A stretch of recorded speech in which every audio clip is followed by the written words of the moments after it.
ஒரே நாடு ஒரே தேர்தல் திட்டத்திற்கு திமுக மீண்டும் எதிர்ப்பு தெரிவித்திருக்கிறது. அண்மை செய்தியாக பார்க்கிறோம்.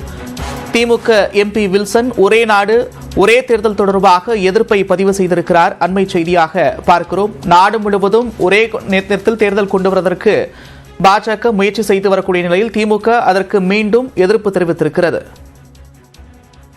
கூடுதல் விவரங்களோடு செய்தியாளர் சுசித்ரா இணைகிறார். சுசித்ரா, விவரங்கள்.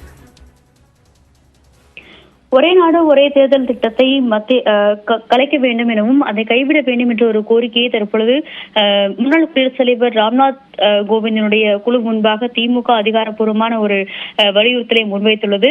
திமுக மாநிலங்களவையினுடைய உறுப்பினர் பி வில்சன் டெல்லியில் உள்ள ஜெய்ப்பூர் இல்லத்தில் அமைந்திருக்கும் முன்னாள் குடியரசுத் தலைவர் ராம்நாத் கோவிந்துடைய அலுவலகத்தில் இந்த வலியுறுத்தலை தற்போது நேரடியாகவே சந்தித்து முன்வைத்து வருகிறார். மிக முக்கியமாக அது மட்டுமல்லாமல் இந்த திட்டத்தால் மக்களால் தேர்ந்தெடுக்கப்பட்ட சட்டமன்றங்களை முன்கூட்டியே கலைக்க வேண்டிய சூழல் ஏற்படும் எனவும் அரசியல் சட்டம் கூட்டாட்சி தடுப்பதற்கு எதிராக மத்திய மாநில அரசுகளின் உறவை பாதிப்பதோடு ஜனநாயக நடைமுறையை பலவீனப்படுத்தும் என்ற ஒரு கருத்தையும் திமுகவானது இந்த ஒரு ஆலோசனையில் தற்பொழுது வலியுறுத்தியிருக்கிறது. மேலும் அதிகார வரம்பற்ற விசாரணை நடத்தும் உயர்நிலை குழு மாநில அரசியலின் பட்டியலில் உள்ள நகராட்சிகள் மற்றும் பஞ்சாயத்துகளினுடைய தேர்தல் நடைமுறை பற்றி விசாரிக்க அதிகாரம் இல்லை எனவும் அதிகார பசி கொண்ட மத்திய பாஜக அரசுக்கு துணை போகாமல் விசாரணையை நிறுத்த வேண்டும் என்ற ஒரு கோரிக்கையும் அவர்கள் அதில் முன்வைத்திருக்கிறார்கள். இந்த ஒரு ஒரே நாடு ஒரே தேர்தல் தத்துவம் என்பது இந்தியாவை பொறுத்த அளவில் ஒரு ஏற்புடைய திட்டமாக கிடையாது, ஏற்புடைய திட்டம் கிடையாது என்ற ஒரு கருத்தையும் தற்பொழுது இந்த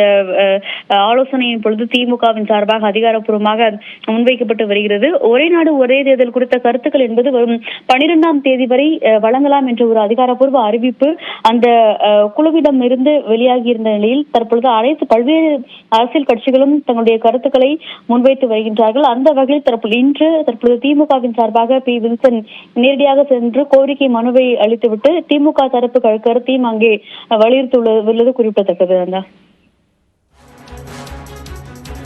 நன்றி சுசித்ரா, விரிவான விவரங்களுக்கு.